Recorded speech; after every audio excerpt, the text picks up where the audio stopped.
Olá, nosso assunto hoje é conflito interpessoal. Quais são situações que podem modificar um indivíduo no seu convívio natural? O fator criação, família, que, que coloca o indivíduo, as suas maneiras de pensamento, as suas maneiras de agir e de sentir. Como o indivíduo ele se torna, como ele cresce.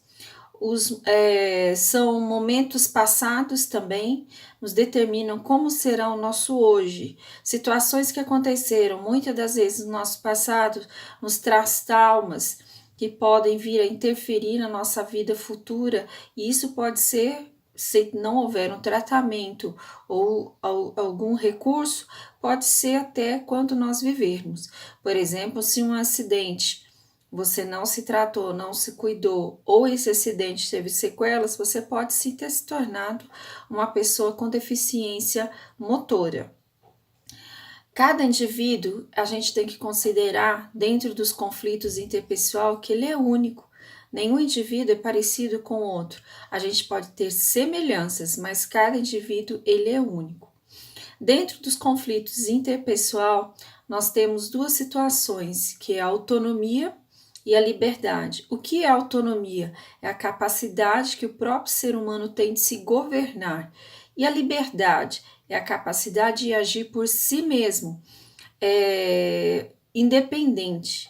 Lembrando que a liberdade, ela não é algo solto. Dentro de uma sociedade em que nós convivemos com outras pessoas, a nossa liberdade, ela tem limites. Eu não posso simplesmente chegar e agredir uma pessoa porque eu não gosto dela. Muito pelo contrário. Dentro da nossa sociedade, eu sei que se eu agredir uma pessoa, eu terei que responder por isso. Então, toda liberdade, ela tem sim, se você não souber tê-la corretamente, ela vai ter consequências. Em um grupo de trabalho, existem diferentes pensamentos, diferentes pessoas.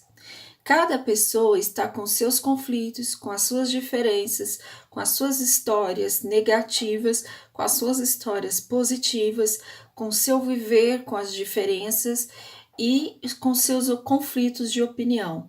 Como é que nós vamos lidar com tudo isso? Vai ser fácil? Não. São pessoas de opiniões totalmente diferentes. Vai ser trabalhoso? Sim, vai ser trabalhoso, mas também não vai ser impossível. Cabe a cada um de nós fazermos a nossa parte. Dentro dos conflitos interpessoais, surgimento de conflitos. Surgimento de conflitos. O que seria exatamente isso? São opiniões que são diferentes, e aí podem, nessas opiniões diferentes, se não forem trabalhadas de uma forma adequada, surgir graves conflitos. Não deve ser, esses conflitos eles não podem se tornar patológicos ou distúrbios. Deve ser utilizado para mudanças de atitudes. Que mudança seria essa? A evolução dos processos, a evolução dos atendimentos, a evolução para a melhora do paciente. Claro, quando quando entramos em conflito com outras pessoas, a primeira palavra que surge é o porquê. Por que que aconteceu? Por que estamos nessa situação? Por que nós chegamos até esse ponto? E como é que nós vamos fazer para administrar tudo isso? E aí surgem outras situações. E uma delas é o que houve para que acontecesse todo esse conflito? Como é que nós vamos diagnosticar esse conflito? Através da eficiência e da eficácia. O que seria a eficiência? É a competência, é conseguir o melhor rendimento. E o que é a eficácia? É a produção de bons resultados. Antes de diagnosticar o conflito, é necessário saber algumas situações que seriam a dinâmica. O que aconteceu? Como que aconteceu? Por que aconteceu? E com quem aconteceu? Então, são perguntas que nós devemos fazer para a gente conseguir chegar ao diagnóstico. Segundo Schmidt e Tanneby, em 1972, conflito ele se divide em três conjuntos: a natureza das diferenças, os fatores subjacentes e o estágio da evolução. Todos os fatores ditos anteriormente vão contribuir de modo pessoal, fazendo com que o conflito se torne pior. Ou seja, palavras ditas que não foram devidamente conversadas, atitudes que foram feitos que não foram esclarecidos, isso aí vai gerar mais problemas ainda dentro desses conflitos interpessoais. Quanto maior o conflito, menor a possibilidade do sucesso, mais difícil vai ser a gente chegar em um bom senso e vai ficar mais ainda complicado esse trabalho em equipe. Como administrar o conflito? Evitar conflito negativo. Que seria esse conflito negativo? Após haver uma discordância, as pessoas se separam, elas perdem o estímulo, elas se desorganizam, elas param de cumprir as metas. E aí, o que nós vamos fazer com isso? Evitar a separação, estipulando metas, organização, evitar chefe de chefe. Nós temos sim uma pessoa que é responsável. Lembre-se que dentro da sua área profissional, se vocês foram contratados para a mesma função, você exerce o mesmo cargo, você não é chefe do seu colega. Já existe um supervisor e esse supervisor também tem um chefe. Então vamos nos colocar cada um na sua situação. Planejar o trabalho com a equipe, não é fazer os trabalhos individuais. Eu trabalho numa equipe de enfermagem. Meu plantão, nós somos em 5, somos em 6, somos em 10, nós vamos trabalhar em conjunto. Não vamos fazer procedimentos sozinhos, individuais. Nós estamos colocando em risco exatamente a vida do paciente.